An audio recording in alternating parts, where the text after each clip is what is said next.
Practice करून achievable आहे manifestation. म्हणजे कशी प्रॅक्टिस करायची? आता तुम्ही म्हणलात की हा जो नॅचरल स्वभाव आहे, मी सिग्नलला उभा आहे आणि माझ्या शेजारी पोर्शे गेली, तर असं वाटतं की यार ह्याच्याकडे काय पैसे असतील. तर थोडं सांगा ना, प्रॅक्टिस करून कसं अचिवेबल आहे? निगेटिव्ह विचार घालवणं म्हणजे मुळात आधी पहिल्यांदा आपण अवेअर असणं गरजेचं आहे. बरं. कुठल्या गोष्टीसाठी अवेअर असणं गरजेचं आहे की मी काय विचार करतो, मग मी विचार काय करतो ह्याच्याकडे आपण लक्ष घातलं की ऑटोमॅटिक आपण काय करू, सगळ्यांकडनं ऐकले पॉझिटिव्ह थिंकिंग करा. म्हणजे नेमकं काय करा, तर मी असं म्हणेन पॉझिटिव्ह थिंकिंग करा म्हणजे आधी पहिले निगेटिव्ह विचार कमी करा. आता निगेटिव्ह विचार कसे कमी करायचे, तर त्याचं एक टेक्निक आहे. आपण आधी ऑब्झर्व करायचे की मी काय विचार करतोय.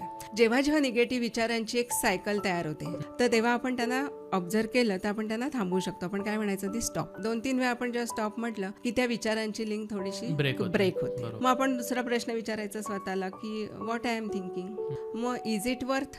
मग आपल्याला कळेल की अरे आपण किती मूर्खासारखं बोलतोय ह्या विषयावर मगाचपासून. मग म्हणायचं व्हॉट नेक्स्ट. हळूहळू अशी जर आपण प्रॅक्टिस करायला लागलो ना की मग आपली ती निगेटिव्ह विचारांची जी चेन आहे ना ती कमी करायला मदत होते.